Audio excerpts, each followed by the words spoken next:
په هرات ولایت کې خلک د سولې د راتلو لپاره شیبې شماري او وایي چې د لسګونو کلونو جنګ وروسته د سولې تږي دي او غواړي چې په هیواد کې یوه دایمي سوله راسي.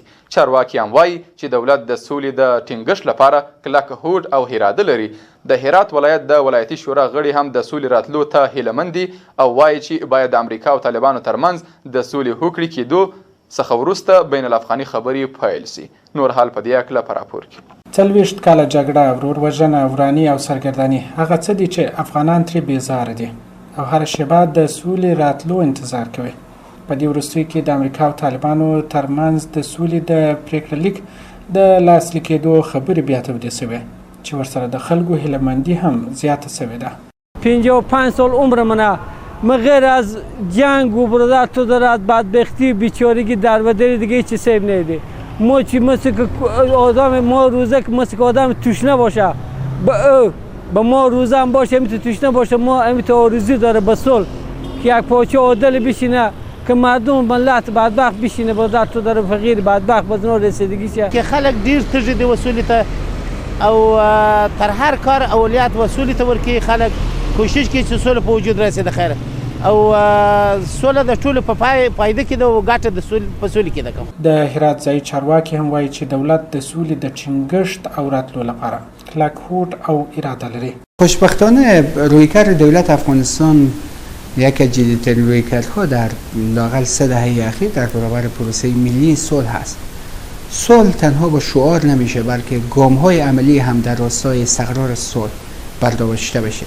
پیش زمینی از اوی است که کسانی که اگر به صلح علاقه دارند باید آتش بس بکنن.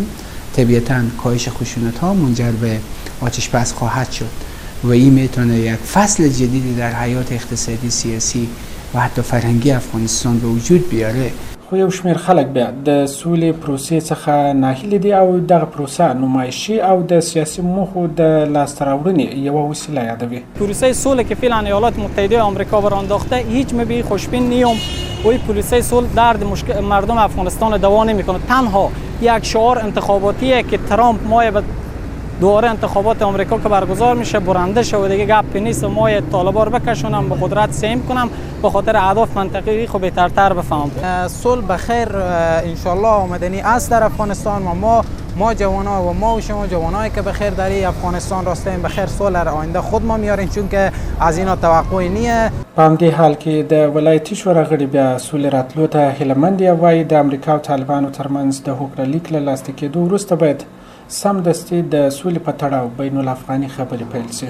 این دو آمریکا و طالبان کسایی که نقش خیلی بالایی به پروسه صلح داره اینا باید به یک توافقات دست پیدا کنه و بعد از او خب وقتی که اینا با همدیگر یک توافقاتی داشته باشه این دفعه مذاکرات بین الافغانی شروع میشه که انشاءالله مانعی که سر راه مردم افغانستان باشه طی مذاکرات حل خواهد شد و ما به یک صلح دائمی خواهد رسیدیم. تا اینکه آمریکا نخواسته باشه و طالبان که یک طرف ناامنی‌های افغانستان و جنگ قرار داره تا توافق نداشته باشه و تا نخواهه که صلح بشه صلح امکان نداره. باید آمریکا هم نقش داشته باشه طالبان. د افغانستان د پخواني پادشاه محمد ظاهر شاه د پادشاهۍ له ړنګېدو وروسته افغانستان د مختلفو کړیو ګوندونو او بهرنیو هیوادونو ترمنځ د جګړې میدان ګرځېدلی چې په ترڅ کې میلیونونه افغانان وژل سوي او یا هم مهاجرت ته اړ کړل سوي دي.